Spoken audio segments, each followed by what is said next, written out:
Hi everyone, let me explain shoulder joint stabilization model. If you understand this, assessing and treating a shoulder cases could have been very easy. You have to understand the rotator cuff in depth for that. I'll tell you first, external rotator contract, what it does, it pull the head is posteriorly to create a external rotation. If external rotator contract, pull the head posteriorly, head translate posteriorly, creating the external rotation. For internal rotator contract, it pull the edge anteriorly, travels anteriorly, right? This is a basic concept which you have to understand.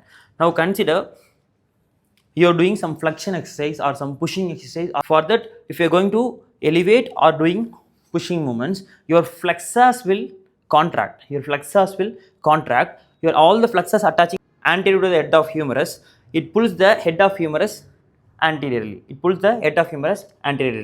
But that should not allowed because the glenoid cavity is very small. There is no bony restriction from anterior to posterior aspect to prevent the translation.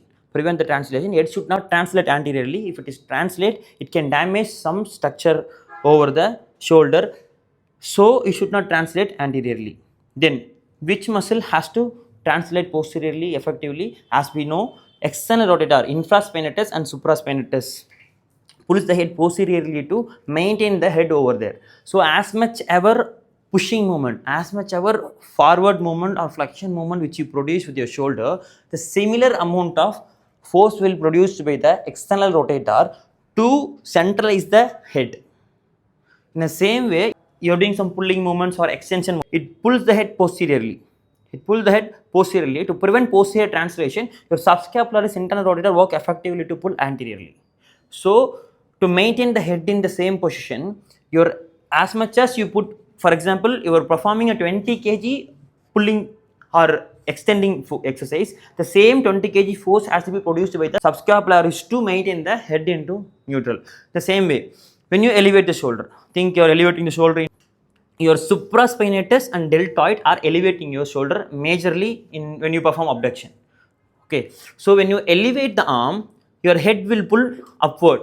We may think that you might have imagination of shoulder impingement theory that when you elevate the arm, it impinges, head is going downward. But the theory is completely wrong. There is a lot of research evidence to prove on that. Actually, when you elevate the arm, head is translating upward to 8 mm upward to the glenoid cavity, not downward. So supra and deltoid helps to elevate the shoulder upward. So when we elevate the arm or supra attaching very closely and then deltoid attaching a little bit further, this muscle helps to pull upward and create 8 mm upward translation, as I said.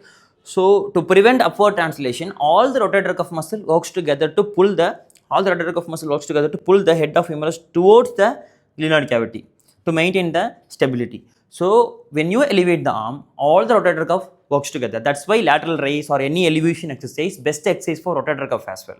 And any pushing exercise, any forward moving exercise is best exercise for external rotator cuff. And any pulling or rowing exercise or extending exercise is the best exercise for subscapularis. There is a research evidence to prove that as well. I'll show this here so you can look at the research papers, and also I'll add the reference in the description. Hope you understand this concept. If you know this, you can treat the patient very effectively with the painful movements and how to regress. You don't need any fancy exercise to treat the patient. And hope you understand. Happy learning.